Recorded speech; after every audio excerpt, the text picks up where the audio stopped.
5 भाई बहनों के बीच पले बड़े माधव का जन्म महाराष्ट्र के नांदेड़ जिले में हुआ।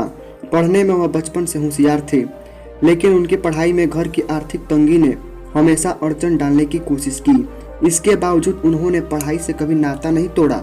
उनके घर की आर्थिक स्थिति क्या रही होगी, इसका अंदाजा इसी बात से लगा लीजिए कि माधव के पिता खेतों में काम करके अपनी अकेली कमाई से परिवार का गुजारा कर रहे थे। इसके ऊपर एक और मुसीबत तब आ गई जब माधव की मां को कैंसर जैसा भयानक रोग हो गया। उस समय माधव 10वीं में पढ़ रहे थे।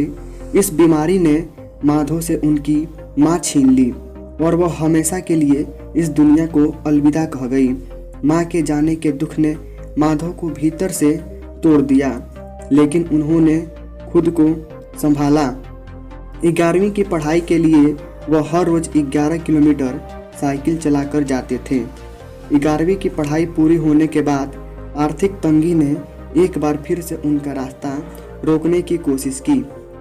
फीस की तंगी के कारण उन्होंने 11वीं के बाद पढ़ाई छोड़ दी और अपने खेतों के साथ साथ दूसरे के खेतों में काम करने लगे। इसी मजदूरी से उन्होंने अपनी 12वीं के दाखिले के लिए फीस और हिम्मत जुटाई। दिक्कतें अभी खत्म कहाँ हुई थी। 12वीं पास करने के बाद उनके सामने परिवार की जिम्मेदारी थी, जिससे निभाने के लिए एक फैक्ट्री में काम करना पड़ा। उन्होंने तो सोचा था वह जल्दी से ITI पास करके नौकरी ले लेंगे, लेकिन उन्होंने किसी भी सरकारी ITI में जगह नहीं मिली। इसके बाद मायूस होकर माधव ने पुणे की एक फैक्ट्री में काम करना शुरू कर दिया। यहाँ उन्हें महीने के 2400 मिलते थे। उसके बाद वे वापस अपने घर आ गए और खेतों में काम करने लगे। इसी दौरान उन्होंने जैसे तैसे फीस के लिए पैसे जमा किए और पॉलिटेक्निक में दाखिला ले लिया। यहाँ से वह अच्छे नंबरों के साथ पास हुए। डिप्लोमा के बाद उन्हें नौकरियाँ तो मिल रही थी, लेकिन अब उन्होंने सोच लिया था कि वह आगे पढ़ेंगे। इसके लिए उन्होंने पिता से मदद मांगी।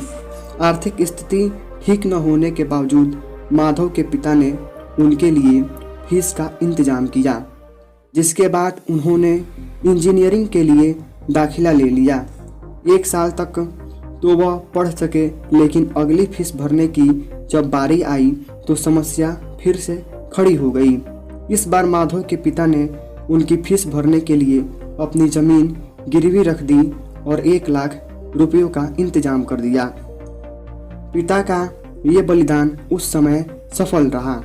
जब माधव को एक कंपनी में सॉफ्टवेयर इंजीनियर की नौकरी मिल गई, यह उनके जीवन का वो मोड़ था जो उन्हें उनके मुख्य लक्ष्य तक ले जाने वाला था।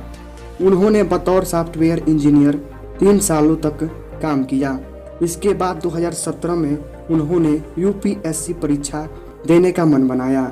लोगों की सेवा करने की सोच के साथ अपनी नौकरी छोड़ दी और परीक्षा की तैयारी में लग गए। माधव ने जी तोड़ मेहनत की और उनकी मेहनत रंग भी लाई। 2018 में उन्होंने अपने पहले प्रयास में 567वां रैंक हासिल करते हुए सिविल सेवा परीक्षा में सफलता प्राप्त कर ली। इसके बाद अगले ही साल उन्होंने दूसरे प्रयास में 201वां रैंक प्राप्त कर लिया और IAS ऑफिसर बन गए।